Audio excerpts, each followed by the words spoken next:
Hi everyone, I am Abbas. I am from Chennai. I completed my bachelor degree of physics from the New College Chennai and currently pursuing master degree of physics in University of Madras, Chennai.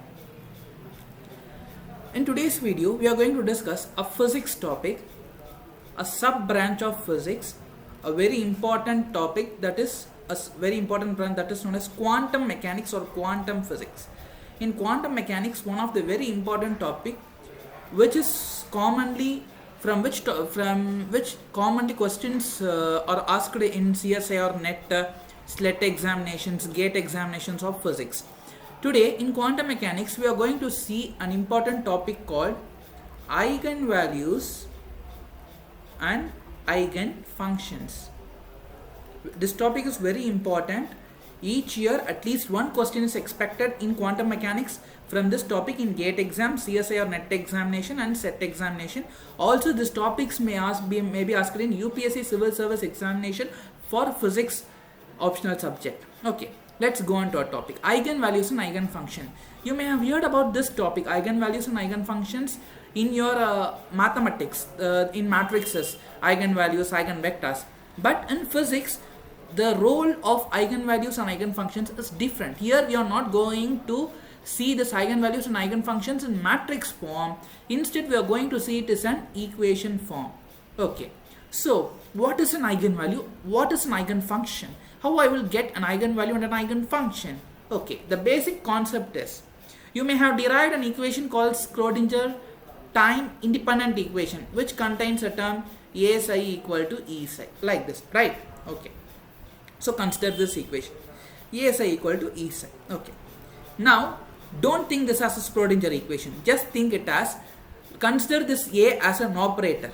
Let me assume this a as an operator. It is operating on phi. It is operating on phi, some function. Phi is some function. Let me give the name as eigenfunction.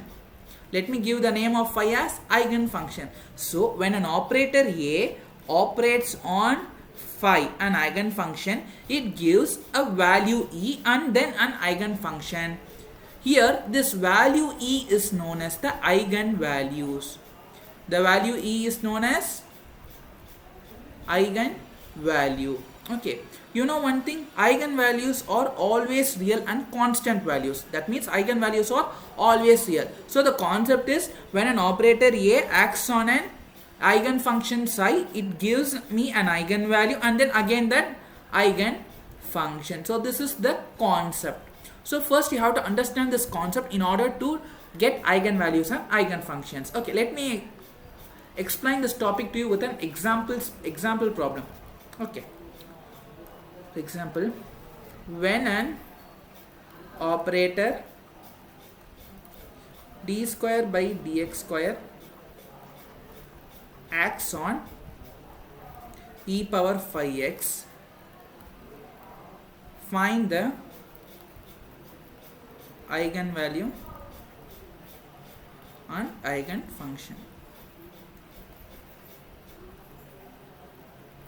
Okay, how will you find? Okay, first read the question carefully. When an operator d square by dx square acts on e power phi x, find the eigenvalue and eigenfunction. Okay, so here they have given an operator and also they have given some function of x, right? So this is my operator a, this is my eigenfunction psi. So what is our equation? A psi equal to e psi. That means d square by dx square into e power phi x, right? Splitting this d square by dx square, how it can be splitted? D by dx into d by dx of e power phi x. Okay, okay, so what is the formula for d by dx of e power ax? It's nothing but a e power ax. So substituting the formula here, I will get this d by dx will remain the same. Here मुझे जो मिलेगा d by dx of e power phi x. जब e power phi x को मैं with respect to x differentiate करता हूँ, तो क्या फॉर्मूला है? a into e power ax, that is phi into e power phi x. Am I right? Okay, this phi is a constant term. I am taking this outside. So phi into d by dx of again e power phi x. Again what I will get, what value I will get? So again I will get here phi into 5 e power 5x, which if I multiply 25 e power 5x, that means d square by dx square of e power 5x. Okay, so see, an operator A, it acted on an eigenfunction psi, gave me an eigenvalue. As I said here, I have obtained a constant value which is known as eigenvalue, and again the same eigenfunction. So I have given you a very simple example for the understanding, but there are many complicated problems that are asked in CSI or NET exam, GATE exam, and the SLET exam, about which we will discuss on our upcoming videos. If you have any doubts regarding this videos, kindly comment it in the comment section. Thanks for watching.